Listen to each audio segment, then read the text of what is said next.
నమస్తే అండి.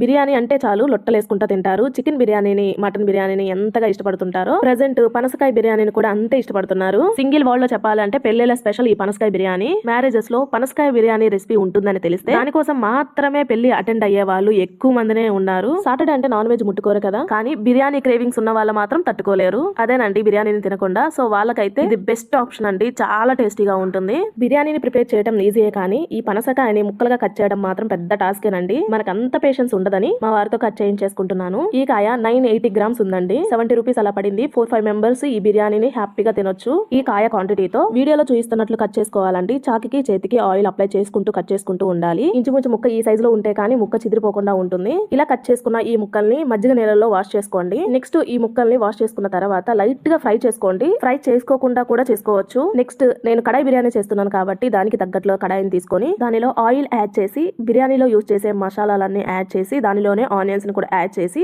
Brown colour వచ్చేంత వరకు వేయించుకున్న తర్వాత పుదీనా కొత్తిమీర తీసుకొని కూడా వేయించేసుకొని దానిలోనే టమాటాలు కూడా తీసుకొని వేయించేసుకొని అల్లం వెల్లుల్లి పేస్ట్ కూడా తీసుకొని పచ్చివాసన పోయేంత వరకు వేయించుకున్న తర్వాత దీనిలో జీడిపప్పులు అలానే పచ్చి కొబ్బరికాయని ఎండు కొబ్బరికాయని తీసుకొని ఇలా పేస్ట్ చేసుకొని యాడ్ చేసుకొని మరో కప్పు పెరుగును కూడా తీసుకొని మొత్తం కలిసేలా కలుపుకొని దీనిలో మసాలాలన్నీ యాడ్ చేయండి. ఉప్పు, కారం, పసుపు, ధనియాల పొడి, గరం మసాలా, బిర్యానీ మసాలా అన్ని యూజ్ చేయండి. ఈ గ్రేవీని మొత్తం ఆయిల్ సెపరేట్ అయ్యేంత వరకు కుక్ చేసుకున్న తర్వాత ముందుగా వేయించుకున్న పనసకాయ ముక్కల్ని, జీడిపప్పుల్ని, పచ్చిమిర్చిని కూడా తీసుకొని మొత్తం కలిసేలా కలుపుకొని చాలా తక్కువ వాటర్ తీసుకొని మసాలా ఫ్లేవర్స్ మొత్తం పనసకాయ ముక్కకు పట్టేంత వరకు అలానే వాటర్ మొత్తం పూర్తిగా అబ్జర్వ్ అయ్యేంత వరకు కుక్ చేసుకోండి. ఈ పనసకాయ ముక్కలకి నెయ్యి యాడ్ అవడం వల్ల కూడా టేస్ట్ చాలా బాగుంటుంది. మీరు అబ్జర్వ్ చేస్తే మా టేస్ట్ కి తగ్గట్లుగా మాత్రమే మసాలాలు క్వాంటిటీ తీసుకున్నానండి. మీ స్పైస్ కి తగ్గట్లుగా మీ ఇష్టం వచ్చినట్లు తీసుకోవచ్చు. సో ఇలా ఆయిల్ సెపరేట్ అయిన తర్వాత 1 అవర్ ముందుగా నానబెట్టుకున్న బాస్మతి బియ్యాన్ని తీసేసుకోండి. ఒకసారి మొత్తం కలిపేసుకొని వేడి నీళ్ళని తీసుకోండి. జనరల్ గా ప్లెయిన్ బిర్యానీ కోసం 1 గ్లాస్ బియ్యానికి 1.5 గ్లాస్ వాటర్ తీసుకుంటాం కదా, కానీ ఈ పనసకాయ బిర్యానీకి మాత్రం 1 గ్లాస్ రైస్ కి 2 గ్లాసులు వాటర్ తీసుకోండి. మొత్తం కలిసేలా కలుపుకొని స్టేజ్ లో ఒకసారి ఉప్పు కానీ మసాలాలు కానీ మీ టేస్ట్ కి తగ్గట్లుగా చెక్ చేసుకొని చివరిలో